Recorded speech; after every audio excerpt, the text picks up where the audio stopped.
নির্বাচনে বিলম্ব গণতন্ত্রের জন্য ভালো কিছু হবে না বলে মন্তব্য করেছেন বিএনপি স্থায়ী কমিটির সদস্য আমির খসরু মাহমুদ চৌধুরী। বিকেলে বিএনপি চেয়ারপারসনের কার্যালয়ে বিএনপির সঙ্গে লিয়াজো কমিটির বৈঠক শেষে এই মন্তব্য করেন তিনি। এই সময় চলতি বছরের ডিসেম্বরের মধ্যে নির্বাচন হওয়া সম্ভব বলে মন্তব্য করেছেন বাংলাদেশের জাতীয় পার্টির চেয়ারম্যান আন্দালিব রহমান পার্থ। তিনি বলেন, অন্তর্বর্তী সরকার যতই সংস্কার করুক, সংস্কারের জন্য কাজ করুক, নির্বাচন ছাড়া তা পরিপূর্ণতা পাবে না। দেশের জনগণ তাকিয়ে আছে একটা নির্বাচনের দিকে। এই নির্বাচনের মাধ্যমে বাংলাদেশে একটা গণতান্ত্রিক প্রক্রিয়া, গণতান্ত্রিক অর্ডার ফিরিয়ে আনার সকলের যে প্রচেষ্টা, সেটাকে বাস্তবায়নের প্রক্রিয়া হিসাবে আমরা প্রত্যেকটি দলে আমরা সবাই একে অপরের সাথে কথা বলছি। আমরা বাংলাদেশের রাজনীতিতে একটি নতুন সংস্কৃতি দেখি, একে অপরের সাথে কথা বলতে হবে, সংলাপ করতে হবে, আলোচনা করতে হবে। বাংলাদেশের মানুষ তাকিয়ে আছে একটা নির্বাচনের জন্য। আপনারা একটা নির্বাচনী রোড ম্যাপ দিন। নির্বাচন অত্যন্ত গুরুত্বপূর্ণ। নির্বাচন সুষ্ঠু করতে প্রতিটি কেন্দ্রে সিসিটিভি ক্যামেরা চায় জামায়াত ইসলামী। দুপুরে মগবাজারে দলটির কার্যালয়ে জামায়াতের আমির ডাক্তার শফিকুর রহমানের সাথে ইউরোপীয় ইউনিয়নের রাষ্ট্রদূত মাইকেল মিলারের সাক্ষাতের পর দলটির নায়েবে আমির সৈয়দ আবদুল্লাহ মোহাম্মদ তাহের এ কথা জানান।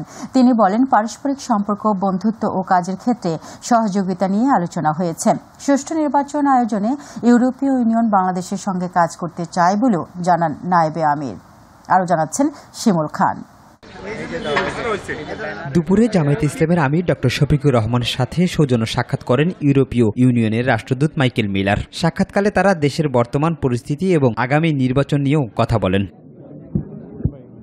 বৈঠক শেষে দলের নায়েবে আমির ডক্টর আবদুল্লাহ মোহাম্মদ তাহের এক ব্রিফিংয়ে জানান, গার্মেন্টস সেক্টরে সহযোগিতা বৃদ্ধির পাশাপাশি গণতন্ত্র, নারী এবং সংখ্যালঘু ইস্যুতে আলোচনা হয়েছে। আমরা তাদেরকে প্রস্তাব দিয়েছি যে বাংলাদেশে শুধুমাত্র ইউরোপীয় ইউনিয়নের জন্য এখানে একটা এরিয়াকে আমরা অ্যাসাইন করব এবং সেখানে তারা গার্মেন্টসে আরও বেশি করে তারা ইনভেস্টমেন্ট করবে। বাংলাদেশের আগামী নির্বাচন এবং নির্বাচনের অবজারভার পাঠানোর ব্যাপারে আমরা কথা বলেছি। প্রত্যেকটি বুথে ইলেকশনে সিসি ক্যামেরা যাতে সংযুক্ত থাকে আমরা এটা প্রস্তাব করেছি। প্রধানমন্ত্রীর পদে দুইবারের বেশি কেউ নির্বাচিত হতে পারবে না। ইলেকশন কমিশনের, রিফর্মস কমিশনের এই প্রস্তাবের সাথে আমরা একত্রতা পোষণ করেছি। নারী সংস্কার কমিশনের সুপারিশ নিয়ে আলাপকালে জামায়াতে ইসলামের পক্ষ থেকে জানানো হয়, যৌনকর্মী লাইসেন্স দেওয়া মহিলাদের জন্য অত্যন্ত লজ্জাজনক। মহিলাদের রিফর্ম কমিটির কিছু রিপোর্ট বেরিয়েছে, সেখানে আমরা একটা বিষয় আপত্তি করেছি যে সেখানে যৌনকর্মীদেরকে লাইসেন্স দেওয়ার যে প্রস্তাবনা, এটি মহিলাদের জন্য অত্যন্ত লজ্জাজনক, ইনহিউম্যান এবং তাদের সম্মানের প্রতি আঘাত। প্রধান উপদেষ্টা নির্বাচনের যে সময়সীমা দিয়েছে, জামায়াত সেটা সমর্থন করে বলে ইউরোপীয় ইউনিয়নকে অবহিত করা হয়েছে। শিমুল খান, মাই টিভি, ঢাকা। জনসাধারণের ঐক্যবদ্ধ প্রচেষ্টায় ফ্যাসিবাদী শাসক পালাতে বাধ্য হয়েছেন বলে মন্তব্য করেছেন জাতীয় ঐক্যমত্য কমিশনের সহসভাপতি অধ্যাপক আলী রিয়াজ। জাতীয় সংসদের এলডি হলে গণসংহতি আন্দোলনের নেতাদের সঙ্গে আয়োজিত বৈঠকে এসব কথা বলেন তিনি। এ সময় গণসংহতি আন্দোলনের প্রধান সমন্বয়কারী জুনায়েদ সাকি বলেন, সংবিধান সংশ্লিষ্ট কোনো সংস্কার সংসদ ছাড়া করা যাবে না। দ্রুত নির্বাচনের মধ্য দিয়ে রাজনৈতিক সরকার প্রতিষ্ঠা হলেই গণ অভ্যুত্থানের আকাঙ্ক্ষা পূরণ হবে বলে উল্লেখ করেন তিনি। আরও জানাচ্ছেন সাইদুর রহমান আবির। আগামী জাতীয় সংসদ নির্বাচন সামনে রেখে বিভিন্ন সেক্টরের সংস্কার কমিশনের সুপারিশমালা নিয়ে সকল রাজনৈতিক দলের অংশ হিসেবে জাতীয় সংসদ ভবন এলডি হলে গণসংহতি আন্দোলনের সাথে বৈঠক করেন জাতীয় ঐক্যমত্য কমিশন। দেশের পরিগঠনে সংবিধান অত্যন্ত গুরুত্বপূর্ণ, রাষ্ট্র যখন পরিগঠিত হয়। বৈঠকের শুরুতে কথা বলেন কমিশনের সহসভাপতি আলী রিয়াজ। জানান, গণ অভ্যুত্থানের আকাঙ্ক্ষা পূরণ করতেই কাজ করছে কমিশন। দীর্ঘদিন ধরে বাংলাদেশে যে পুঞ্জীভূত সংকট তা মোকাবেলা করার একটি চেষ্টা, শুধুমাত্র এই সংস্কার কমিশনের প্রতিবেদনগুলোর বাস্তবায়নই যথেষ্ট নয়। সেজন্য দরকার একটি গণতান্ত্রিক রাষ্ট্রের কাঠামো তৈরি করা, গণতন্ত্রের চর্চা করা, গণতন্ত্রের শক্তিগুলোকে একত্রিত থাকা। বৈঠক শেষে গণমাধ্যম কর্মীদের সাথে কথা বলেন গণসংহতি আন্দোলনের প্রধান সমন্বয়কারী জুনায়েদ সাকি। জানান, কমিশনের ১৬৬টির প্রস্তাবের মধ্যে ১৩৮টির প্রস্তাবে সমর্থন জানিয়েছেন তার সংগঠন। তবে সংবিধান সংশ্লিষ্ট সংস্কার সংসদের বাইরে হতে পারে না বলেও মত দিয়েছেন তিনি। সংবিধান এবং সংবিধান সংক্রান্ত সংশ্লিষ্ট বিষয়গুলো আগে করার সুযোগ নেই। এটা জনগণের ম্যান্ডেট এবং মানে একটা সংসদ ছাড়া আপনি সংবিধান বদলাতে পারবেন না। সংবিধান এবং সংবিধান সংশ্লিষ্টের বাইরে অন্যান্য প্রশাসনিক যে বিষয়গুলো আছে সেইগুলো আপনার এই অন্তর্বর্তী সরকারি নির্বাহী আদেশে করতে পারে, পরবর্তী সংসদ এবং সরকার সেগুলোকে র্যাটিফাই করবে। দ্রুত নির্বাচনের আয়োজন করে দেশ পরিচালনার দায়িত্ব রাজনৈতিক সরকারের কাছে হস্তান্তরের তাগিদ দিয়েছে গণসংহতি আন্দোলন। ইতিমধ্যে ঐক্যমত্য কমিশন তাদের একটা সময়সীমা ঠিক করেছেন। 15ই জুলাইয়ের মধ্যে ঐক্যমত্য কমিশন তাদের সমস্ত এই ঐক্যমত্য তৈরির কাজটি সম্পন্ন করবেন। এখন সেক্ষেত্রে যদি 15ই জুলাইয়ের মধ্যে এটা ঠিক হয়ে যায় যে কোনগুলো বিষয় আমাদের সর্বসম্মত হলো এবং কোন বিষয়ে আমাদের দ্বিমত থাকলো, তাহলে সর্বসম্মত বিষয়েরটা কার্যকর হচ্ছে না কেন? ফলে নির্বাচনের সুনির্দিষ্ট তারিখ অন্তর্বর্তী সরকার ঘোষণা করবেন এবং সেই ঘোষণাটা আসলে মানে যদি তারা কথার কথা যে তাদের আর্লিয়েস্ট টাইম ডিসেম্বরের পরে নিতে হয়, তাহলে কেন তারা ডিসেম্বরের পরে নেবেন সেটা তো আমাদেরকে পরিষ্কার করতে হবে, জানাতে হবে। পরে জেএসডির সাথে বৈঠক করেন জাতীয় ঐক্যমত্য কমিশন। সাইদুর রহমান আবির, মাই টিভি, ঢাকা। আগামী ডিসেম্বর থেকে জুনের মধ্যে নির্বাচন অনুষ্ঠিত হবে বলে জানিয়েছেন প্রধান উপদেষ্টার প্রেস সচিব শফিকুল আলম। একই সময়ের মধ্যে যাবতীয় সংস্কার কার্যক্রমও চলবে। শনিবার রোমের স্থানীয় সময় বিকেলে একটি হোটেলে আয়োজিত সংবাদ সম্মেলনে এক প্রশ্নের জবাবে তিনি এই তথ্য জানান। প্রয়োজনীয় সংস্কার শেষ হলে একটি দিনও বিলম্ব করা হবে না বলেও জানান প্রেস সচিব। কোন পার্টি কি বললো আসলে সেটা আমাদের দেখবার বিষয়। আমরা বারবার আমাদের চিফ অ্যাডভাইজার বারবার বলছেন, একবার না একাধিকবার, এবং জাতির উদ্দেশ্যে ভাষণে উনি বারবার বলেছেন যে এটা হবে ডিসেম্বর থেকে জুনের মধ্যে। এবং আমরা একটা দিনও এমনি এই যে অপ্রয়োজনীয় কারণে আমরা একটা দিন দেরি করব। আমাদের কাজগুলো শেষ হবে, আমাদের এই যে রিফর্মের কাজগুলো আমরা গুছিয়ে করতে পারবো। জুলাই চার্টারটা হবে, হওয়ার পরে আমরা একটা কাজ গুছিয়ে আমরা ইলেকশনের ডেট দিব, সেটা ডিসেম্বর থেকে জুনের মধ্যে। রোমান ক্যাথলিক ধর্মগুরু পোপ ফ্রান্সিসের শেষকৃত্য অনুষ্ঠানে যোগ দেওয়ার শেষে ইতালির রোম ত্যাগ করেছেন বাংলাদেশ অন্তর্বর্তী সরকারের প্রধান উপদেষ্টা অধ্যাপক ডক্টর মোহাম্মদ ইউনূস।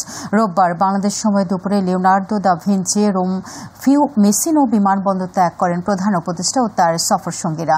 ভোরে দেশে পৌঁছানোর কথা রয়েছে প্রধান উপদেষ্টার। প্রধান উপদেষ্টা প্রেস উইং থেকে এই তথ্য নিশ্চিত করা হয়েছে। গত 21 এপ্রিল সন্ধ্যা 7টায় কাতারের উদ্দেশ্যে দেশ ছাড়েন প্রধান উপদেষ্টা। 3 দিন সেখানে কাটিয়ে 25 এপ্রিল ভ্যাটিকান যান তিনি। সেখানে পোপ ফ্রান্সিস জর্জ মারিও বারগোগেন্টিওর অন্ত্যেষ্টিক্রিয়ায় যোগ দেন ডক্টর ইউনূস। এছাড়া তিনি বিভিন্ন দেশের রাষ্ট্রপ্রধান ও ভ্যাটিকানের শীর্ষ নেতাদের সঙ্গে সাক্ষাৎ করেন।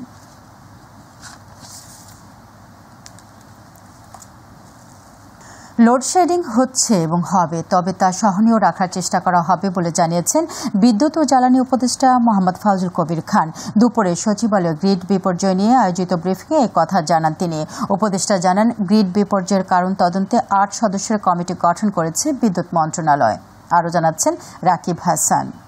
গ্রিড বিপর্যয়ের কারণে শনিবার দেশের বরিশাল ও খুলনা বিভাগের কয়েকটি জেলা প্রায় ঘণ্টাব্যাপী বিদ্যুৎহীন হয়ে পড়ে। রাত 9টা নাগাদ বিদ্যুৎ সরবরাহ স্বাভাবিক হলেও দীর্ঘ সময় ধরে চলে লোডশেডিং। বিষয়টি সম্পর্কে বিস্তারিত তুলে ধরতেই বিদ্যুৎ মন্ত্রণালয়ের এই সংবাদ সম্মেলনের আয়োজন। বিদ্যুৎ উপদেষ্টা জানান, ঘটনাটি তদন্তে 8 সদস্য বিশিষ্ট কমিটি গঠন করা হয়েছে। এই কমিটির যে কার্যপরিধি হবে গ্রিড বিপর্যয়ের কারণ নির্ণয়, গ্রিড বিপর্যয়ের ক্ষেত্রে ব্যক্তি বা প্রতিষ্ঠানের দায় নির্ধারণ, ভবিষ্যতে গ্রিড বিপর্যয় পরিহারের লক্ষ্যে সুপারিশ প্রদান। কমিটি প্রয়োজনে এক বা একাধিক সদস্যকে প্রয়োগ করতে পারবে এবং কমিটি আগামী 7 কর্মদিবসের মধ্যে, কারণ ওনারা হয়তো ফিল্ডে যাবেন, খুলনাতে বরিশালে যাবেন, কমিটি আগামী 7 দিবসের মধ্যে সুপারিশ সহ প্রতিবেদন দাখিল করবে। সাংবাদিকদের প্রশ্নের জবাবে তিনি জানান, সামনের দিনগুলোতে লোডশেডিং সহনীয় পর্যায়ে রাখতে চেষ্টা করছে সরকার। সহনীয় পর্যায়ে রাখতে চেষ্টা করব। আরেকটা হচ্ছে যে এটা আমরা সমানভাবে বন্টন করার চেষ্টা করব শহর আর এর মধ্যে, এবং এটা আমি আজকের থেকে পার্সোনালি মনিটর করব। এ সময় 1 ঘন্টার জন্য মেট্রো রেল বন্ধ থাকার বিষয়টি খতিয়ে দেখতে বুয়েটের শামসুল হককে প্রধান করে কমিটি গঠন করা হয়েছে বলেও জানান বিদ্যুৎ উপদেষ্টা মোহাম্মদ ফাউজুল কবির খান। জিনিসটা সারতে 5 মিনিট লাগছে, কিন্তু লোক যেতে 1.5 ঘন্টা লাগছে। তো এই জন্য আমরা একটা ব্যবস্থা নিচ্ছি যে আজকে যে মেট্রো রেলের এমডি এখানে ছিল যে 10 to 15 মিনিটসের মধ্যে রেসপন্স করতে পারতে হবে। রাকিব হাসান, মাই টিভি, ঢাকা। কাশ্মীর ইস্যুকে কেন্দ্র করে ভারত ও পাকিস্তানের মধ্যে চলমান উত্তেজনা আলোচনার মাধ্যমে প্রশমনের পক্ষে বাংলাদেশ। দুই দেশ চাইলে বাংলাদেশ মধ্যস্থতার ভূমিকা পালন করবে বলে জানিয়েছেন পররাষ্ট্র উপদেষ্টা তৌহিদ হোসেন। দুপুরে পররাষ্ট্র মন্ত্রণালয়ে সাংবাদিকদের এক প্রশ্নের জবাবে তিনি এই কথা বলেন। পররাষ্ট্র উপদেষ্টা বলেন, বাংলাদেশের অবস্থান স্পষ্ট, দক্ষিণ এশিয়ায় শান্তি। বাংলাদেশ চায় না বড় কোনো সংঘাত সৃষ্টি হোক, যাতে এই অঞ্চলের মানুষের জন্য তা বিপদের কারণ হয়ে ওঠে।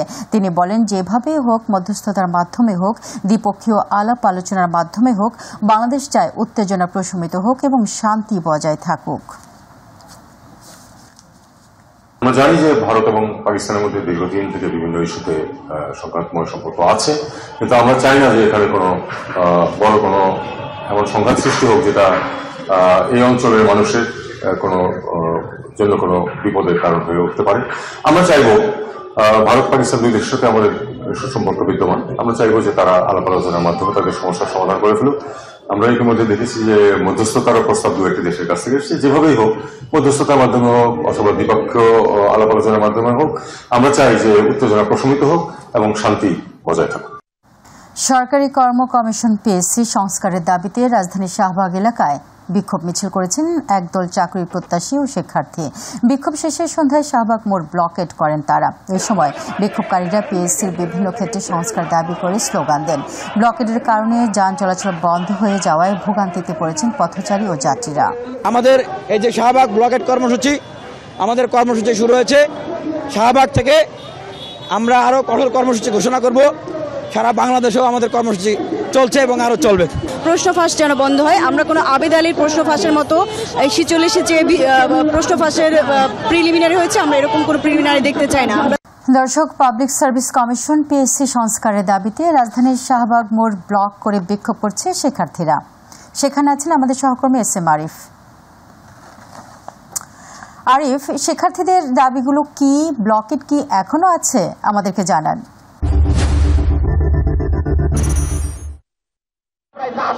সমাধান করব, আর সেই দুটো আমরা কি সবাই সাথে আছে, সবাই সাথে আছেন তো? জাসমিন, ঠিক সন্ধ্যা 6:30টার দিকে এই শাহবাগ এই যে রোড রাস্তাটা বা শাহবাগ মোড়টা সেটি ব্লকেট করে শিক্ষার্থীরা। যে দাবিতে আগে থেকেই প্রায় 4 দিন ধরে এই পিএসসি যে সংস্কার আন্দোলন সেটি চলছে শিক্ষার্থীদের, এবং 4 জন শিক্ষার্থী প্রথমে অনশনের মাধ্যমে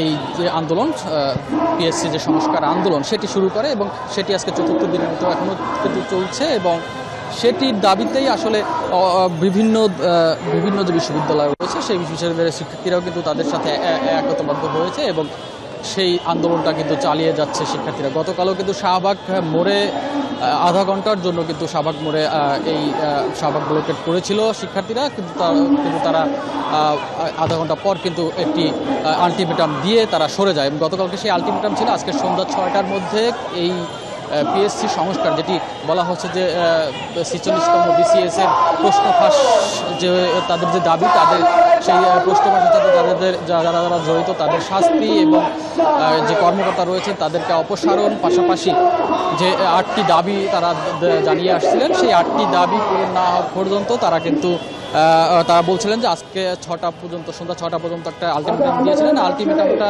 6টার মধ্যে তাদের আলটিমেটামটা না মানার কারণেই কিন্তু তারা এই শাহবাগ ব্লকটা করেন। আমরা দেখেছিলাম সন্ধ্যা 6টার দিকে কিন্তু বিভিন্ন শিক্ষার্থীরা জড়ো হয়েছিলেন, যেখানে অনশনরত শিক্ষার্থী রয়েছে আবু ভাস্কর পার্কে, সেখানে জড়ো হয়েছিলেন প্রথমে। সেখানে আমরা দেখেছিলাম এই অন্তর্বর্তী সরকার উপদেষ্টা আসিফ মাহমুদ ভুঁইয়া কিন্তু সেখানে অনশনরত শিক্ষার্থী রয়েছেন তাদের সাথে দেখা করতে গিয়েছেন এবং তাদের সাথে কথা বলেছেন শিক্ষার্থীদের সাথে। এবং সেখানে তারা আমরা শিক্ষার্থীদের সাথে কথা বলছি। তার শিক্ষার্থীরা যেটি জানিয়েছেন যে উপদেষ্টা তিনি জানিয়েছেন যে তিনি আসলে মধ্যস্থতা করার চেষ্টা করবেন, কারণ পিএসসি আসলে এই তাদের আওতায় নয়, সেই কারণে তার আওতায় নয় দেখে তিনি বলছেন যে তিনি মধ্যস্থতা করার চেষ্টা করবেন, সেই রকম একটি আশ্বাস তিনি দিয়েছেন। তারপরেও শিক্ষার্থীরা কিন্তু তারপরেই আমরা দেখেছি শিক্ষার্থীরা কিন্তু এই শাহবাগ যে মোড় এখানে এসে অবস্থান নেয় এবং চতুর্দিকে চার রাস্তার মোড়গুলো সবগুলো কিন্তু তারা ব্লক আউট করে দেয় এবং সেই ব্লক আউট করার পর থেকেই কিন্তু আসলে দীর্ঘ যানজটে আমরা দেখেছি এই শাহবাগ থেকে। আপনি জানেন যে শাহবাগ একটি ব্যস্ততম জায়গা এবং সেই ব্যস্ততম জায়গা আমরা আগেও অনেক আন্দোলন সংগ্রাম দেখেছি এবং সেই কারণে যে 4টি রাস্তার মোড় আটকানোর ফলে কিন্তু দীর্ঘ যানজট সৃষ্টি হয় এবং সেটিও আজকে রয়েছে, সাধারণ মানুষের ভোগান্তিও কিন্তু রয়েছে। তবে তারা যে দাবিটি জানিয়ে আসছেন যে সেই দাবিটি যদি তাদেরকে পূরণ না করা হয় তাহলে কিন্তু তারা রাজপথ ছাড়বেন না, সেই আলটিমেটাম তারা এখনও দিয়ে যাচ্ছেন। আমরা যতটুকু জানতে পেরেছি যে পিএসসির যে চেয়ারম্যান তিনি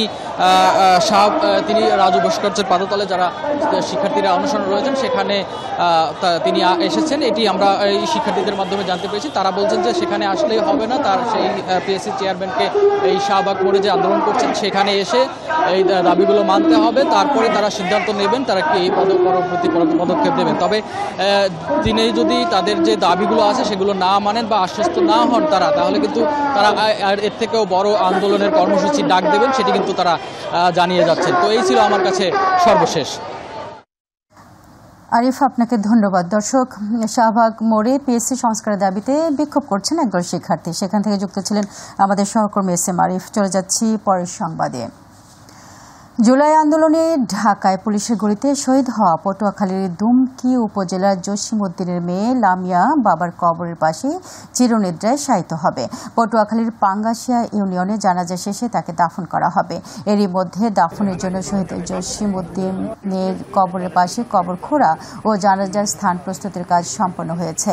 শনিবার রাতে রাজধানীর মোহাম্মদপুরের শেখেরচেক এলাকার 6 নম্বর রোডের একটি ভাড়া বাসা থেকে গলায় ফাঁস দেওয়া অবস্থায় লামিয়ার নিথর দেহ উদ্ধার করা হয়। তাৎক্ষণিকভাবে সোহরাওয়ার্দী মেডিকেল কলেজ হাসপাতালে নেওয়া হলে চিকিৎসকরা তাকে মৃত ঘোষণা করেন। মাগুরায় আলোচিত শিশু ধর্ষণ ও হত্যা মামলায় সাক্ষ্য গ্রহণের মধ্য দিয়ে বিচার কার্যক্রম শুরু হয়েছে। রোববার মাগুরার নারী ও শিশু নির্যাতন দমন ট্রাইব্যুনালে মামলার প্রথম দিনের শুনানি করা হয়। মামলার সাক্ষ্য গ্রহণ করাকে কেন্দ্র করে আদালত চত্বরে নেওয়া হয়েছে বাড়তি নিরাপত্তার ব্যবস্থা। এ সময় সাক্ষ্য গ্রহণ করার সময় আসামি পক্ষের আইনজীবী নিরাপত্তার কারণে আদালতে কোনো যুক্তিতর্কে অংশ নেননি। গত 13 এপ্রিল মাগুরার আলোচিত শিশু ধর্ষণ ও হত্যা মামলার চার্জশিট আদালতে দাখিল করে পুলিশ। নারায়ণগঞ্জের আলোচিত 7 খুনের ঘটনায় 11 বছর পূর্ণ হলো আজ। 11 বছর পেরিয়ে গেলেও এখনও এই হত্যাকাণ্ডের বিচার কার্যক্রম শেষ হয়নি। 8 বছর আগে নিম্ন আদালত এবং 7 বছর আগে উচ্চ আদালত রায় ঘোষণা করলেও মামলাটি আপিল বিভাগে ঝুলে রয়েছে। বর্তমানে রায় কার্যকরের অপেক্ষায় রয়েছেন স্বজনরা। প্রতিনিধি আব্দুল্লাল মামুনের সহায়তায় আবু সাইদ অপুর রিপোর্ট। 2014 সালের 27 এপ্রিল নারায়ণগঞ্জ আদালতে মামলায় হাজিরা দিয়ে সেদিরগঞ্জ মিজমিছি পশ্চিমপাড়া এলাকায় নিজ বাসভবনে ফেরার পথে অপহরণ হন সিটি কর্পোরেশনের তৎকালীন প্যানেল মেয়র ও 2 নং ওয়ার্ড কাউন্সিলর নজরুল ইসলাম, আইনজীবী চন্দন কুমার সরকার, নজরুলের বন্ধু মনিরুজ্জামান স্বপন, তাজুল ইসলাম, লিটন, জাহাঙ্গীর আলম ও চন্দন সরকারের গাড়ি চালক মোহাম্মদ ইব্রাহিম। এর 3 দিন পর 30 এপ্রিল 6 জন এবং 1 মে একজনের মরদেহ সেদিরগঞ্জের শীতলক্ষায় ভেসে ওঠে। আর এই ঘটনায় নজরুল ইসলামের স্ত্রী সেলিনা ইসলাম বিউটি ও চন্দন সরকারের জামাতা বিজয় কুমার পাল বাদী হয়ে ফতুল্লা থানায় 2টি মামলা করে। 2017 সালের 16 জানুয়ারি মামলার রায়ে 26 জনকে মৃত্যুদণ্ড ও 9 জনকে বিভিন্ন মেয়াদে কারাদণ্ড দেওয়া হয়। পরে রায়ের বিরুদ্ধে হাইকোর্টে আপিল করেন 28 আসামি। 2028 সালের 22 আগস্ট বিচারিক আদালতে মৃত্যুদণ্ডাদেশ পাওয়া 11 আসামিকে যাবজ্জীবন এবং বাকি 15 জনের মৃত্যুদণ্ড বহাল রাখেন হাইকোর্ট।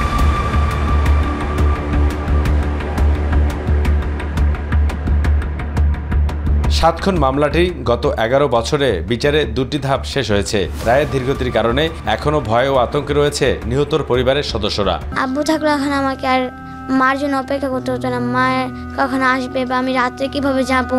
যে প্যানেল মেয়র ছিল ওনার সাথে যে আরো 7টা পরিবার ধ্বংস হয়েছে, আজও কি আমরা বিচার পাবো কিনা আমরা জানি না। রায় হয়েছে সব ঠিক আছে, সারা দেশই তো দেখছে রায় হয়েছে, কিন্তু রায় তো আর কার্যকারিতা হয় না। এখন যে কষ্ট করে চলতেছি, দিন আর দিন খাই, আমি একটা মেয়ে মানুষকে তো হাত পাতে পারতেছি না লজ্জার কারণে। পুত থাকতো সংসার থাকতো, পুত নাই আর আমার সংসার নাই। রায়টা দিলে তা আমরা মন থেকে একটু শান্তি পাবো, কিন্তু সন্ধ্যার তো আর পাবো না। সর্বশেষ 2018 সালের 22 আগস্ট 25 আসামির মধ্যে 15 জনকে মৃত্যুদণ্ড, 11 জনকে যাবজ্জীবন এবং 9 জনকে বিভিন্ন মেয়াদে কারাদণ্ড দেন উচ্চ আদালত। ITV, ঢাকা। ভারত পাকিস্তানের নিয়ন্ত্রণ রেখে আবারও গোলাগুলির ঘটনা ঘটেছে। ভারত অভিযোগ করেছে পাকিস্তানি সেনারা নিয়মিত নিয়ন্ত্রণ রেখা বরাবর যুদ্ধবিরতি লঙ্ঘন করে আসছে। তবে পাকিস্তানের পক্ষ থেকে এখনও এই বিষয়ে কোনো মন্তব্য করা হয়নি। এদিকে পানির প্রবাহ ঘুরিয়ে দেওয়ার চেষ্টা করলে সর্বোচ্চ শক্তিতে জবাব দেওয়ার হুঁশিয়ারি পাক প্রধানমন্ত্রীর। বিস্তারিত জুবাইর রহমানের রিপোর্টে। ভারত শাসিত কাশ্মীরে বন্দুকধারীদের হামলার পর পাকিস্তান ও ভারতের মধ্যে সম্পর্কের বেশ অবনতি হয়েছে। পাল্টাপাল্টি পদক্ষেপে উত্তেজনা কার্যত চরমে পৌঁছেছে এবং এর মধ্যেই সীমান্তে ভারত ও পাকিস্তানের সেনাদের মধ্যে আবারও গোলাগুলির ঘটনা ঘটেছে। এ নিয়ে টানা 3 রাত ধরে কাশ্মীর সীমান্তে ভারত ও পাকিস্তানের সেনাদের মধ্যে গোলাগুলির ঘটনা ঘটল। রোববার এক প্রতিবেদনে এ তথ্য জানিয়েছে ভারতীয় সংবাদ মাধ্যম NDTV। অবশ্য ভারতীয় গণমাধ্যমের গোলাগুলির বিষয়ে বরাবরের মতো পাকিস্তানকে দোষারোপ করা হলেও পাকিস্তানের পক্ষ থেকে বা দেশটির সংবাদ মাধ্যমে এখনও এ বিষয়ে কোনো তথ্য পাওয়া যায়নি। কাশ্মীরে হামলার পর পাকিস্তানের সঙ্গে ঐতিহাসিক সিন্ধু পানি বন্টন চুক্তি বাতিল করেছে ভারত। অন্যদিকে পাকিস্তান আগেই পাল্টা হুঁশিয়ারি দিয়ে বলেছে পানি আটকে দেওয়ার যে কোনো পদক্ষেপ যুদ্ধের ঘোষণা হিসেবে গণ্য হবে। এমন অবস্থায় সিন্ধু নদের পানি ইস্যুতে আবারও কড়া বার্তা দিয়েছে পাকিস্তান। দেশটির প্রধানমন্ত্রী শেহবাজ শরীফ বলেছেন পাকিস্তান যে কোনো মূল্যে পানির অধিকার রক্ষা করবে। শনিবার এ তথ্য জানিয়েছে পাকিস্তানি সংবাদ মাধ্যম জিও নিউজ। জুবাইর রহমান, মাই টিভি নিউজ।